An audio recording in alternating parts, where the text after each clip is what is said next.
Good evening, everyone. Welcome to our fourth episode of In the Zone podcast, live from Joe's Zone Sports Cafe. I'm Brandon Davis. I'm Elijah Johnson. I'm Nyles, Hightower. And we are your hosts for In the Zone podcast. This is our fourth episode. We've done it big the last 3 episodes, and we're going to continue to do it on this 4th episode. We have a man who changed the trajectory of Eastside football for a good reason. They had a great run last year. The team was, I'm not going to lie, probably the best team I've seen from Eastside in a long time. And they're looking to carry it on this year. So without any further ado, Coach Mag.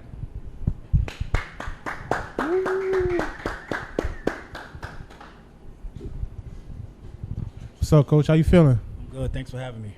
Yeah, I heard. You told me you had like a nice little practice going on that you got a little interrupted from. We apologize for that. But it's in a positive nature. We see being seen in a good light, so I'm thankful for it. Okay. Tell us a little bit about yourself, Coach. Where you came from, your background in sports, and what led you to being the Eastside head coach. So I'm a product of Patterson, born and raised, Little League. Played football at Eastside, basketball at Eastside, track, baseball as well. I graduated class of '95. Was blessed enough to receive a scholarship to American International College to play football. And I came back home just to kind of get back to the community. I was home for about 7 to 8 years just working, not even getting into coaching. One of my big brothers, my mentors, Dr. Gerald Glisson, reached out to me and asked me to coach actually high school softball. I didn't want to do it. I was kind of wrapped up into kind of making money. But as that's like my mentor, my big brother, is just a person that if you know him, you cannot tell him no. So I started off doing the softball thing. Then around August of that year, he didn't have a freshman football coach. So he reached out and said, "Mag, I need a favor." I'm like, I got you, Rick, bro. So it just started with me coaching freshman football. And, like, once you get wrapped up into what you're doing and you have a passion for it, I just love young men.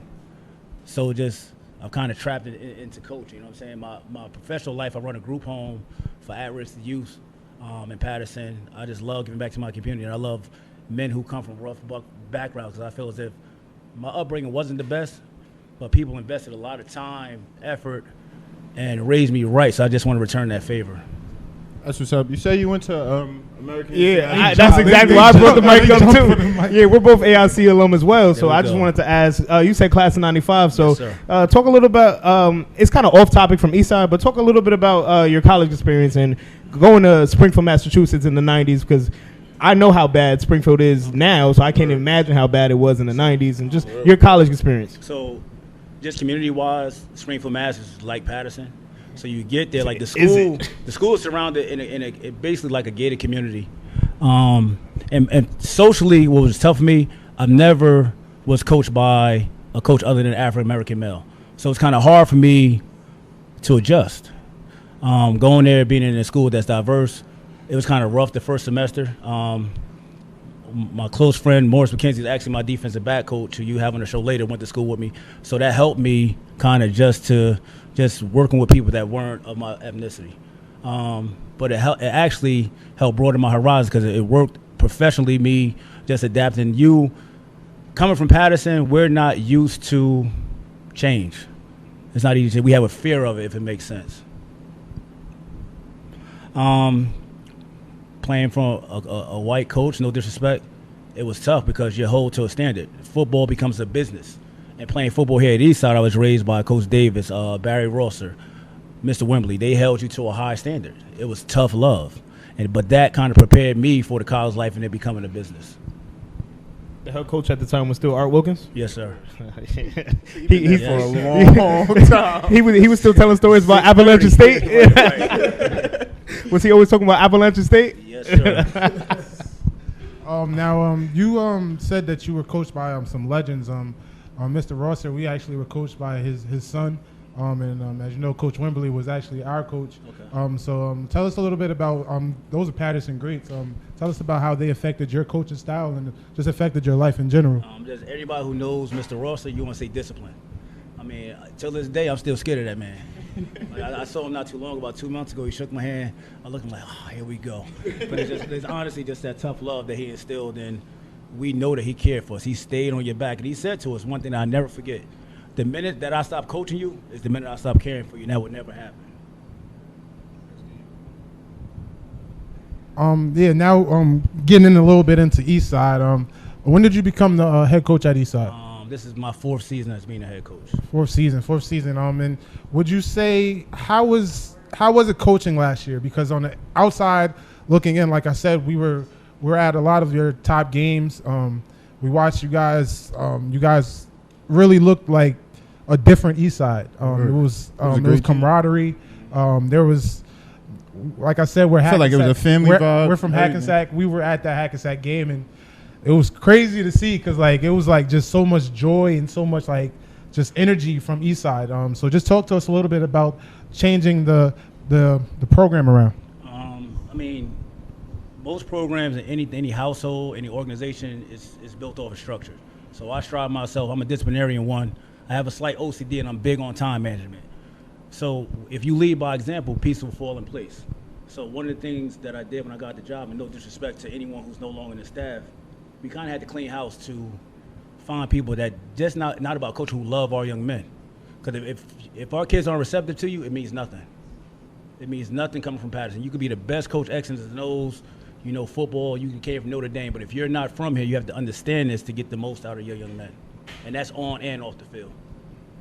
So jumping into this season, how was camp? Tough. Tough? You can ask my players that. And the coaches. We can get to them later. Right.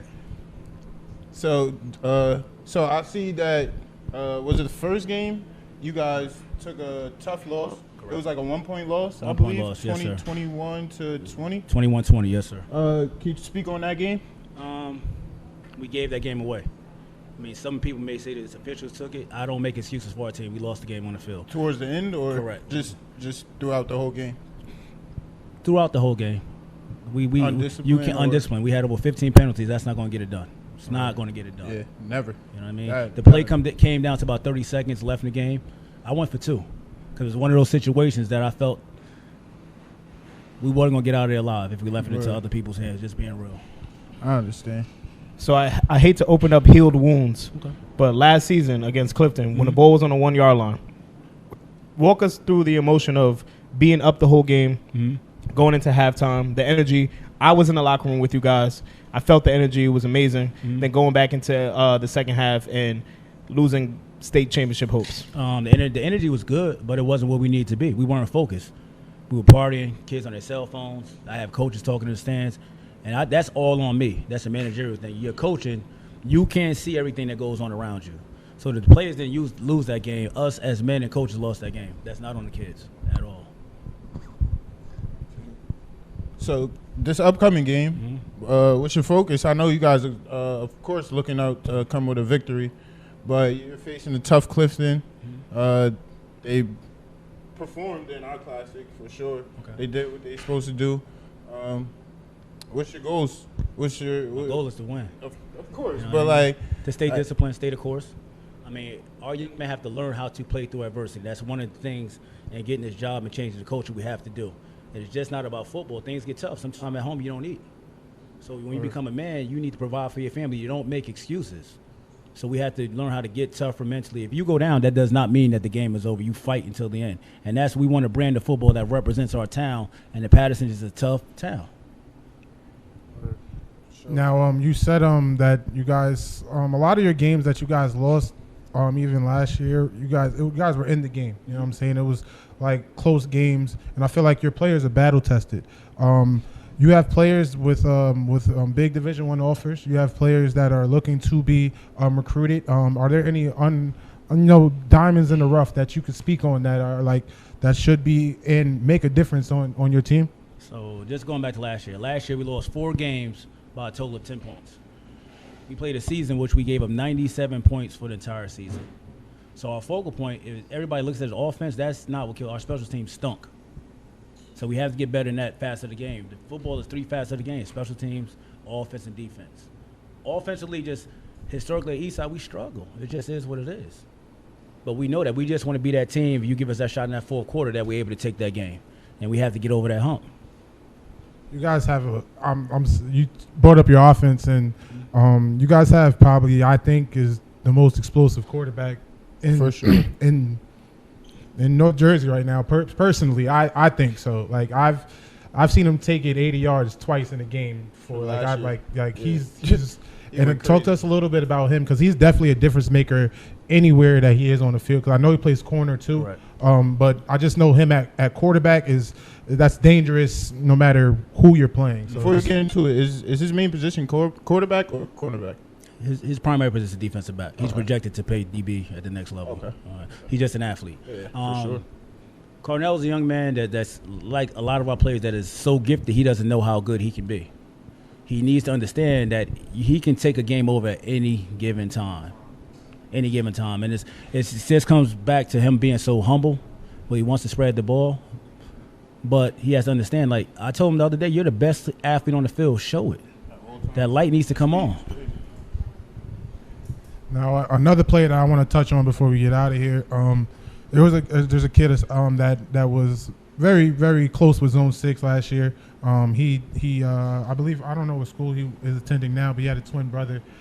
He was a leader on the team that I from visually seeing that, people looked up to him and really were like focused on. I think his name was Asin. I don't know if I said it right. It's Austin and Jocelyn. Austin and Jocelyn, yeah. So the bigger one, the D tackle, that's Jocelyn. Okay, yeah. Right. Then both of them, because I seen him at the game. He came back to the game prior to the last weekend. But their leadership, I know that's hard to come by. Correct. Are there any? Did they leave a lasting legacy to where there are leaders to like pick up the fold for them? Definitely want to say they left a lasting legacy. We were a team that were 1-9 the year prior to beginning the job, to actually qualifying for the state playoffs the next year. And if playoffs would have happened, we would have qualified every year. They always come back and talk to our young men, and they were just young men who led by example. They were always kind of the first people in the weight room, the last ones out. But where they make that stride that nobody sees was honestly Asin. Asin didn't do the best in the classroom his freshman year, but kind of stunted his growth recruiting-wise. That young man stepped it up his junior, senior year to get a GPA just was about like a 3.1, and that's what I look for. It's not about wins and losses with me. I'm be honest with you. I sleep at night. I tell my kids all the time, I can lose, I'm going to bed, bro. You know what I'm saying? But just why I took the job and why I stayed around so long is because I'm about changing lives, bro. Like, you go to our locker room, our kids have fun. They're respectful. Everybody think Eastside kid is a bad kid. No, they're not, man. They're very good kids. They're involved in the community. They go to church. They have great grades. They're being recruited. We graduated 11 seniors last year. 8 of them now are in school playing ball. The other 3 chose not to. So that's what it's about with me. Talking about wins and losses, being able to sleep. When we lost to Eastside senior year 7-6, you don't know about losing sleep. Losing to Eastside 7-6 was crazy. He was gonna make it through that without. I had to bring that up. I had to bring that up. Senior year losing by 1 point, bro, because we missed an extra point was That's crazy. A bad way to end the podcast, man. I ain't gonna lie, bro. The twins, Austin and Jocelyn, and our running back Amir are AIC, so I kept it in the bloodline. Yeah, on the brighter side, yeah. Last but not least, unless my co-hosts have anything else to add, what is your quote going into this season? For the rest of your season? Somebody asked me that too, huh? Nah, you might have to ask the players, man. You gonna have to ask the players? Maybe don't kill Coach Mag. They got me straight. I mean, you always got to leave with a little quote or something. So maybe later on we'll ask you, like, down the road when you guys are going to MetLife. Maybe then you'll have a quote or something that you can tell us that you got, right? Yeah, I got something. I'm going to hold on to that. All right. I have another question. Is there a team coming up that you have a grudge against that you're looking to play? Like, I can't wait to beat this team? I can't give you that. I thought I could get it out of them. All right. Well, we appreciate you being on the podcast with us, and we hope you have a great rest of your season. Appreciate it. Thanks for having me. Appreciate you, Coach Mac. Now we'll have a quick, brief message from our sponsor. Below Body Bar, the premier destination for cool sculpting and cryotherapy. State-of-the-art treatments to relieve pain, increase sports performance, and remove stubborn fat without surgery or downtime. Look years younger with the maximum results in the least amount of time. Visit Below Body Bar, the celebrity secret for non-invasive body transformation. Below Body Bar. Look your best, feel your best. No surgery. And we're back with a special guest, our co-founder, Mr. Justin Wimberly. We have 2 special guests from Eastside High School, Samar Harrison and Elijah Carrol. Please come on up.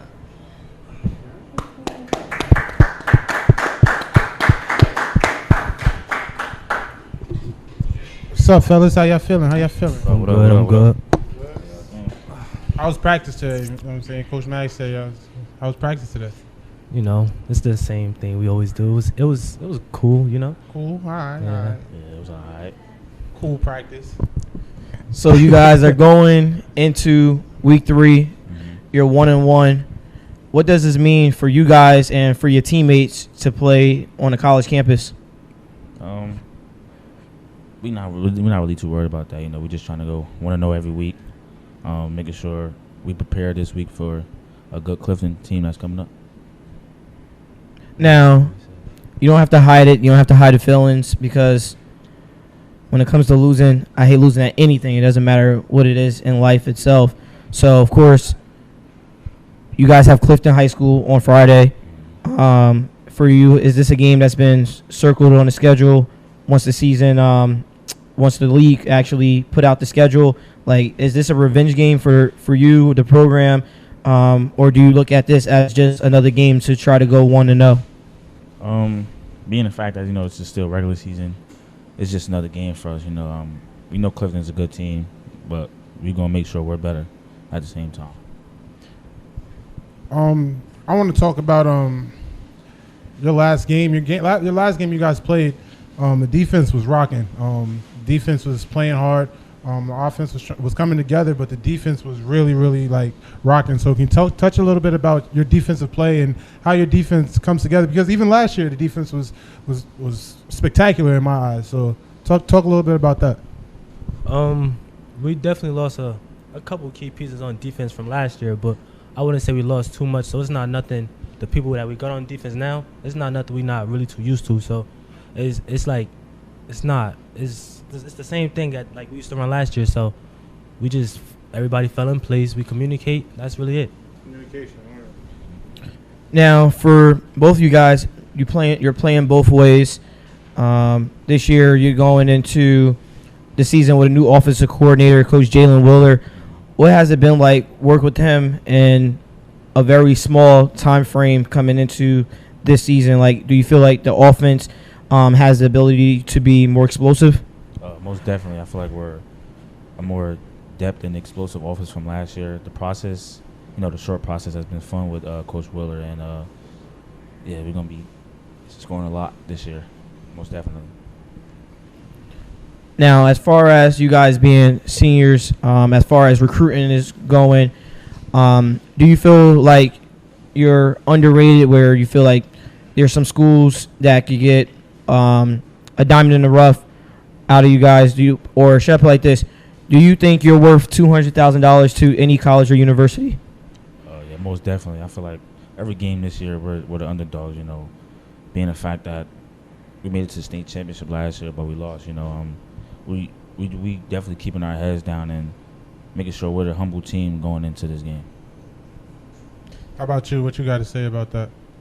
How do you feel your recruiting process is going? And do you think, like he said, that you're worth that $200,000 for a school? I mean, I think I am, but like, there's some things I can improve on to be on that level. But I think I am.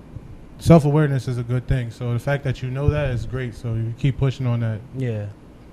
Now, for you, Eli, I mean, I don't think academically you're going to have any struggles. What's your GPA? What's your GPA? Right now my GPA is at 4.48. 4.48. I think the scale only goes up to 4.5 if I'm not mistaken. Or I'm out your league, brother. I ain't gonna lie to you, man. So, if any Ivy League, man, my brother's at Lehigh, so Lehigh, if y'all watching, so 4.4. So, I mean, of course, can't play the game forever, but we know that you'll have a huge impact off the field, and I definitely have confidence that both of you guys will receive scholarships as long as you take it week by week and just have that chip on your shoulder for sure. And, of course, Eli, you played on our 7-on-7 team. And you've been a part of a few Zone 6 events starting since you were 8th grade going into 9th grade. What has the overall Zone 6 experience been like for you? It's definitely been cool, you know, getting to meet, you know, new guys from other schools, like you said, playing 7-on-7 and some of the showcases.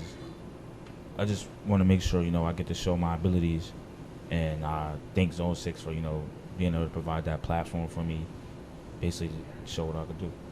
Now, going back to Eastside High School, Coach Mag talked about it was a very tough camp. He said, ask his players.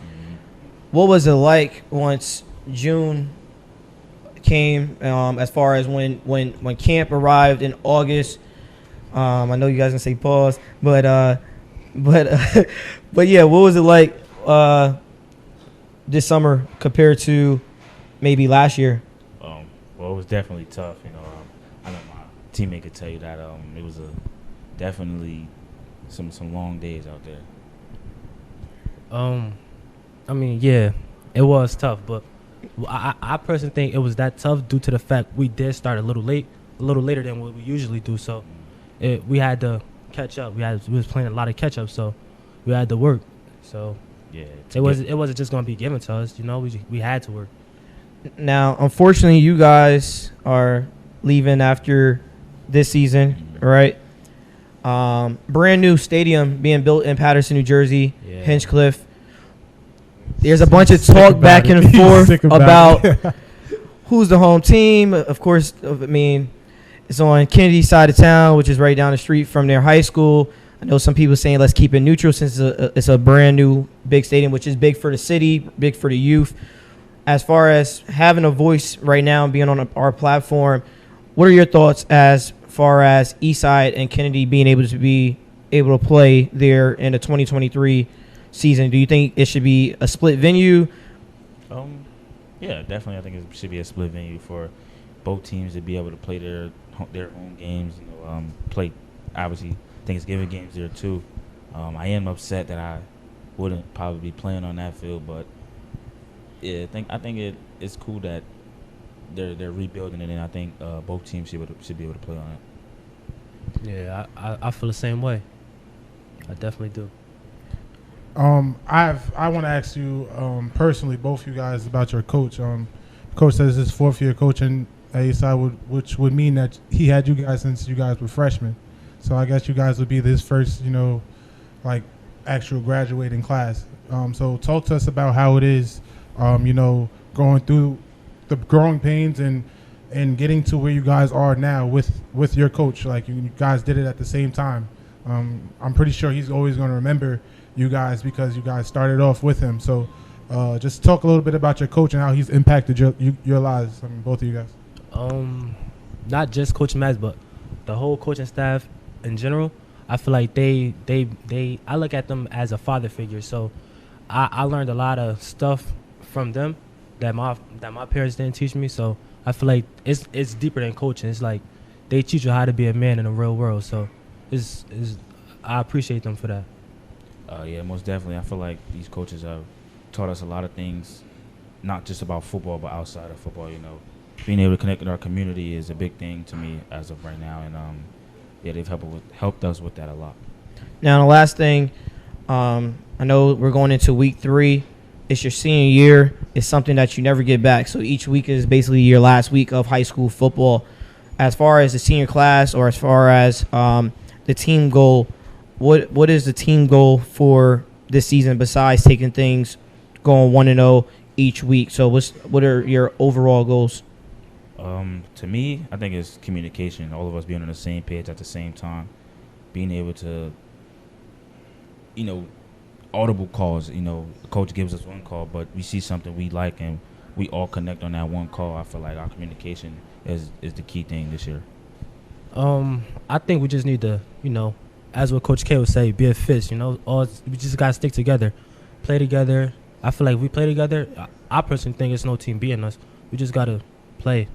That's it. Be us, yeah. I know that was the last question, but as far as this is a home game for you guys this Friday, how is it? I mean, of course, you guys played 2 games so far. You guys had a good amount of support last year. I mean, Paterson is a big town where Coach Mag is trying to get the culture back to what it used to be in its winning ways, as far as getting fans in the stands, having a student section, having everyone buy in the community. How important is it for you guys to have that support behind you guys when you are playing a home game or a game in general? It feel good. It feel good to have like our community behind us, come out and support. I feel like it just get us going, you know, because I don't know. I just think with the community behind us, we could do it. Yeah. It's like motivation, kind of. Well, you heard it here. Samar Harrison, Elijah Carroll, number one. Number 3, we'll see them Friday night versus Clifton High School at 7 p.m. at Montclair State University. And a quick word from our sponsors.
And we're back. The whole gang is here. Justin's back, the founder of Zone6ix. He's going to give us a little recap about, we're going to give you guys a little recap about the classic games that just happened. And then we're going to give our picks on what the games that are coming up on Friday. Take it away, Just. So we're going to start off with September 1st, right? All right, so you can't wait at all. You can't wait at all. I'm ready to, I got it all lined up. All right, what is your reflection of the East Orange Clifton game that we hosted on that Thursday of September 1st? All right, so all the hype of just being around East Orange after the state championship game, after that play, we're the ones that recorded the last clip that made it on ESPN and everything like that. And then shooting the commercial with Dennis and just the energy being around EO, it was crazy. You feel me? Cool. The hype, the Sharks at every shoot. He did a flip. And he did a flip to start the game. He threw the fin up. I thought the Eastern Orange was going to come in and show Clifton why they won the state chip. Or I thought. They lost 21-0. yeah, that was crazy. That was crazy. I already knew Clifton was about to do what they were supposed to do. After the way they came up here. I was about to say, after our podcast and talking to Joe. I feel like they were just so confident that they was going to go out there and get the win. For real. Yeah, after talking to Joe, man, I ain't gonna lie. Clifton started calling them goldfish, bro. That was and shout out to Joe because he led that team and the running back for sure. The running back went crazy for sure. And it was the quarterback's first game starting too. And we gotta talk. We gotta talk to Seatbelt because he wasn't really. What you mean? He wasn't bro. really We ain't gonna do that, bro. Seatbelt. You wasn't really seatbelting, bro. I'm not gonna lie. We gonna chop it up freely. Though. We gonna chop it up. Though. They was driving freely first half. Second half, freely is crazy. Second half, click it or ticket. Now Friday we had the doubleheader at Montclair State University. First game, very defensive battle. What were your thoughts on the Union City versus PCTI game, which was a final score of 6-3? That was a great game. That's not what I'm focused on though. So y'all can talk. I can talk about that.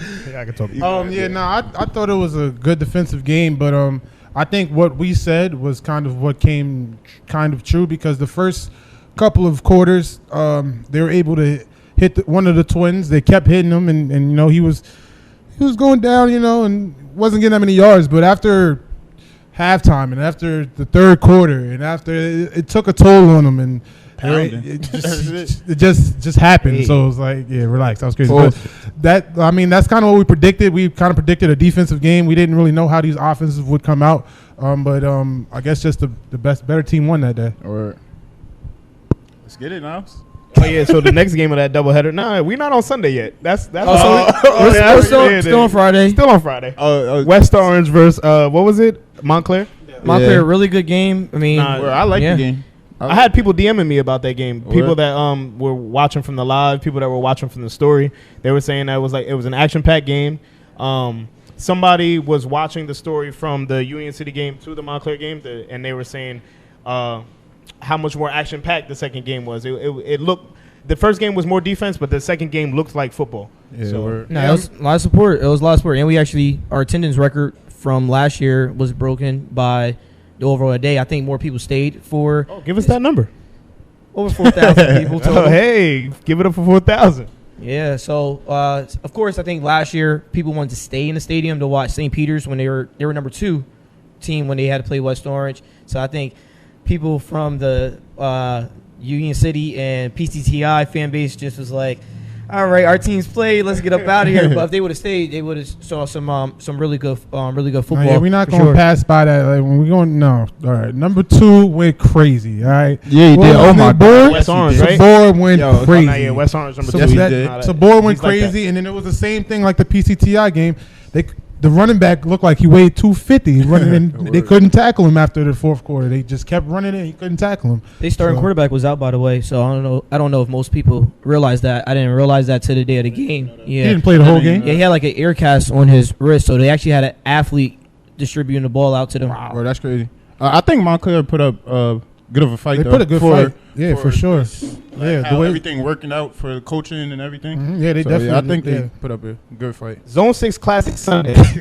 Oh, my Now, God. now it's Couldn't wait Yo, I Take it couldn't away. wait for All right. that. Shabazz versus Westside. 37-0. Give us your thoughts. 37-0. Okay.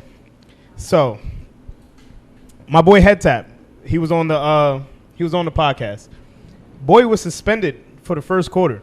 What was the score at the end of the first quarter? It was 0-0, right? Yeah, I think so. It was 0-0. They didn't score until Head Tap came in. It was No. Yeah, they scored before that, and then Head Tap scored. But It didn't look like there was much to Westside. The game didn't look like it was going to be much of anything. I didn't realize that there were 3 players that weren't in the game for the first quarter. I noticed that 6 went in the game, and I talked to the coach. Why was he on the sideline the whole time? He was like, oh, you didn't realize that they were suspended? Watch Yeah, this. word. As soon as coach said, watch this, the score went crazy. The first drive that he was in, he scored. Yeah. yeah, On defense, the next drive after he got in was an interception. Yeah. Then the drive after that, he scored. Yeah. So he was going crazy. shout out Head Tap. I'm not gonna lie. He came in the game and He went said, crazy. He said he was going to do what he did. What he That said he is was a going to fact. do. Yeah. He That is a definitely fact. He even told me on the sideline. He said, "Watch this." I asked him, "I'm like, why you not playing?" He said, yeah, I got Watch trouble. this. Watch this." And there was a lot of Boy noise. went crazy. Personally, from Shabazz to Zone 6, there was a lot of noise. And you guys put up 0. We need to talk. I'm not gonna lie, Shabazz, we need to talk. Westside backed it up. We need. Hey, That's how everything for that they sure said- backed it up, and they backed it up this past week too. They beat North Bergen, put up some points on North Bergen beat North too. Bergen? Yep, West Side is kicking right now. That's tough. Well, the good thing is, if I'm not mistaken, I can tell you right now, for 2023, the Union City and PCTI game is running back in our classic. Okay. I believe Montclair and West Orange is running back as well. And we know for sure that Shabazz will be a part of Labor Day weekend next year, since they're kind of grandfathered in, since they've been a part of it since 2021.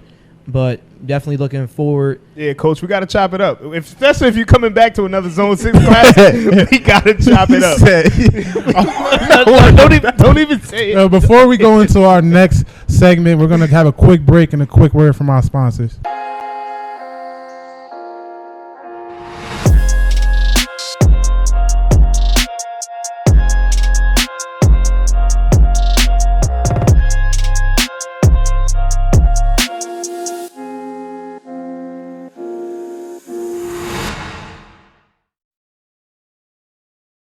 And we're back with a special segment for this upcoming games on Friday and Saturday, or just Friday?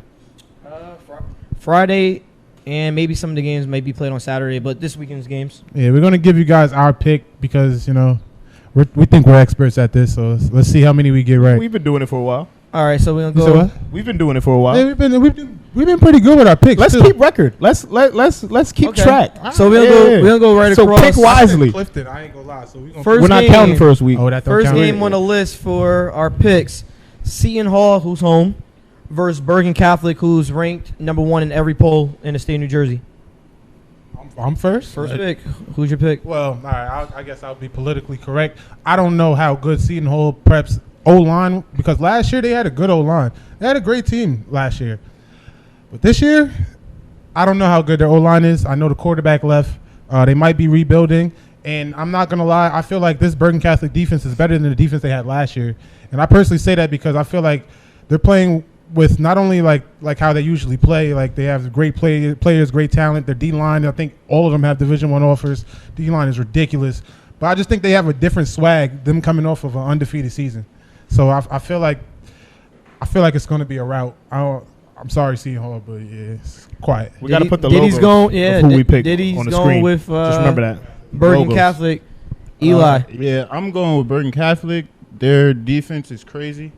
They only allowed 2 touchdowns. That's the most, and I think that was like game. I think that was the first game or something like that. Yeah, so Bergen. Yeah, we're going 4-for-4 Bergen because I'm not gonna lie. So they won their first 2 out-of-state games and then were doubted. Yeah. They were projected. Everybody was talking about them. They're gonna lose. They had a closer game last week actually versus Del Barton. It was 21-6. Yeah, 21-6. It was 21-6. They weren't supposed to win those games? People were doubting. They were not selected Bergen to win their game in Arizona. They were not like. People thought they were gonna lose to Del Shout Barton. out to the Peach Bowl. And they won like 20. I think it was like 21-7 or 21-6. It was 21-6, right? 21-6 last week when he's talking. Was Del Barton. Del Barton. Yeah, I but got it right here. he's talking about the team from Arizona. Oh, the out-of-state game. Yeah. So Yeah, they were they ranked number literally 4 won they their were 2 ranked out-of-state 14. games. Yeah. 28-7. Bergen. 4-for-4. Well, 3 for 3. I Oh, you didn't say anything? Pardon me. I don't have On a my vote. vote. I didn't know. Going into our next game, another great league game. St. Peter's versus is actually technically not a league game, but battle of another non-public. St. Peter's Prep, who will have the pleasure of having on September 30th at MetLife Stadium. St. Peter's Prep versus Del Barton. What are your thoughts for that game? And St. Peter's is coming off of a pretty good win versus DePaul Catholic on the road. And St. Peter's is home, by the way. Like you said, Del Barton, they played a tough game against Bergen Catholic. I mean, Bergen Catholic was too much for them. I don't think St. Peter's is going to have that much of a problem when it comes to Del Barton. I feel like it's going to be a tough game, but I feel like Champ and the receivers that they have, I feel like they're going to overcome a lot of things against Del Barton. So I got St. Peter's. More than 14. The Del Barton's a good school, but they have a tough schedule. So I'm going with St. Peter's. They got the offense that's crazy. I don't really know too many defensive players, but I know they can score for Blackjack. Who is he going to? I mean, they have the number 3 overall player in the state of New Jersey on their defense. What school is he going to? Is that 21 going to Ohio State. Ohio Okay. State, yeah. Yeah, I'm just going off of Zone 6 familiarity. How do you pronounce that? That's good. Yeah, I'm going with that. Yeah, word. So Champ, Zion, and Blackjack, I'm going with St. Peter's. Yeah, Zion's different too. All right, the dog. now we're going to go into our public school games, which should be a really good game. Montclair versus Union City. Montclair's home. We have both of these teams in our classic, so I think this is actually a really close game, but I'm going to let you guys take it away. I like Montclair in this one. I'm going to go with Montclair. Montclair showed some fight. Montclair put up a fight. I mean, Union City has a great defense. But I just feel like Montclair has a little bit more athletes that are going to be able to, like, put on the show. So I'm going with Montclair. Yeah, for surely after this past weekend, I'm going with Montclair for sure. I think they can do some things this year.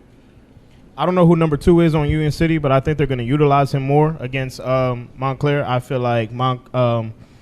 like West Orange kind of exploited some things against Montclair that Union City can use offensively. So I'm gonna go Union City. Oh, that's the first and mashup. Union City is coming off of putting up 58 points, I believe, versus Livingston this past week. So they're 1-1. Montclair's coming off a win as well. So 2 1-1 programs. And like I said, Montclair will be the home team. Another great battle this week. We actually wanted this one on our schedule real bad. Just didn't work out. West Orange versus PCTI. West Orange will be the home team. West Orange's defense is Zakai had like 4 sacks at our classic. It's a hard guy to keep off the edge. And it's honestly comes down to those twins. Like I feel like if West Orange is able to stabilize those two players, then I feel like they won't have a problem because I feel like their offense with Bohr and number 1, I can't remember his name, but Jarvis. Yeah, I feel like they're going to be able to put up points on offense. It just comes down to what they're going to be able to do on defense. So Yeah, I'm sorry, I'm taking West Orange. Yeah, I'm going West Orange. I don't think PCTI's offense is that impactful. So I feel like West Orange can just run it up on them, and PCTI just won't be able to keep up. Yeah, I think West Orange is going to be a little too high-powered for PCTI, especially PCTI in the defensive battle that they were in. The score was 6-3, right? Yeah. I got West Orange by 13.5. Fun fact, I think Union City actually on offense had 200 more yards of offense than PCTI, even though they lost in that classic game. That's crazy. Another good game. This other team is going to have a chip on their shoulder after coming off of a big loss this past weekend. The other team is coming off a huge win this past weekend versus Clifton. Ridgewood versus Northern Highlands. And Ridgewood is home.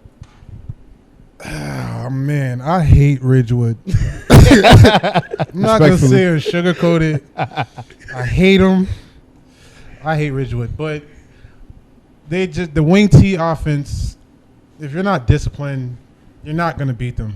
I mean, and coming from what Northern Highlands did last week, I'm going to have to go with Ridgewood. I don't want to, but I'm going to go with Ridgewood. Never in my life would I ever disrespect myself.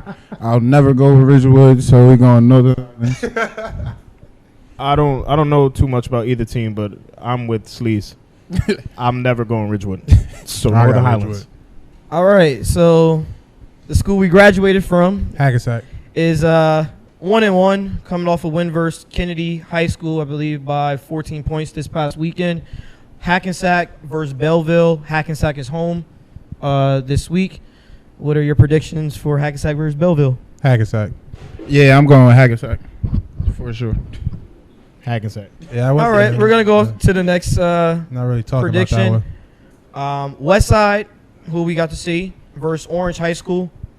What are your thoughts? I don't know too much about Orange. Yeah, You guys know me Orange? either. They got some. I saw some athletes, but But I do know Westside. Sure, 40, no West 40 Side. points. No lightning. West Side. Yeah, I got Westside for sure. Yeah, head tap's not suspended this game. And the Side. running back went crazy too. West Back Side. went insane. now our game of the week, our classic, Montclair State University, 7 p.m. Eastside versus Clifton High School.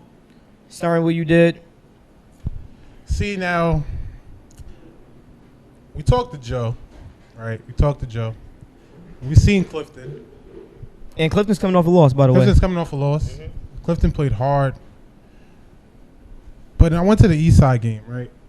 And it's just something about, like, I just think that quarterback at Eastside is, like, I think he's a problem. And I feel like if they can't contain him, it's going to be a problem. The only thing that's going to be a super problem is if they don't stay disciplined.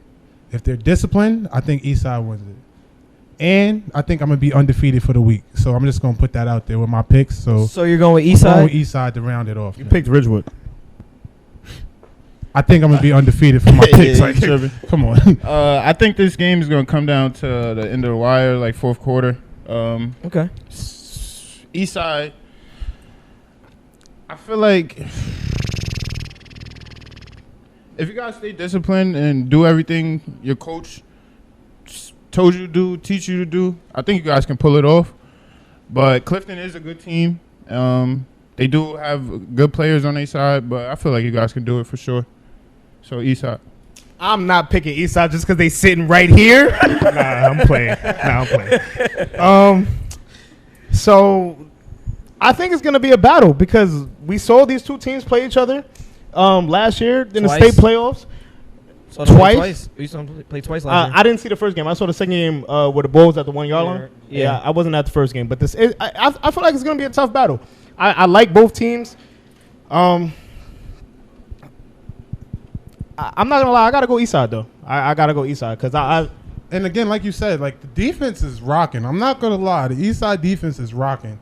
If they get it clicking on offense, it's gonna be a problem. I'm trying to tell you, man. If they get it clicking on offense, it's because I think Clifton is gonna win the game and they're gonna underestimate Eastside. I feel like they're gonna play the game like they have it, and I got Eastside.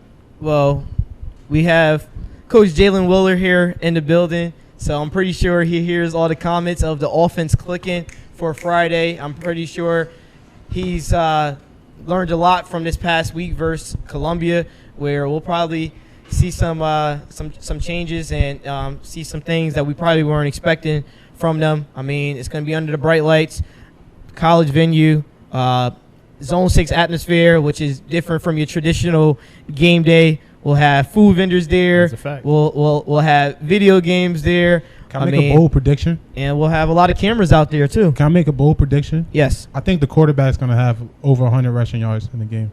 That's my bold prediction. Bold prediction. That's my bold prediction. Carnell Goodwin over 100 yards. I think this is probably one of our best quarterback battles in public schools with Romello Tables from Clifton, who's a junior, who's a rising star for sure, who's probably going to end up being a Power 5 kid. I know he has an offer right now from UConn, but I think this, as far as quarterback head-to-head from the public school, I think this is really, really a good matchup for sure. And I think it's definitely something that has some excitement after last year. I know these guys probably wasn't thinking it as a revenge game, but I know if that was on my schedule, it's circled for sure where I do not forget any loss. I don't care who we're playing, but I think Eastside comes in with a chip on their shoulder. I think Clifton comes in with a chip on their shoulder as well because they just lost at home versus Ridgewood. So I'm definitely looking forward to a really good game between both programs without a doubt. Friday's going to be a goodie.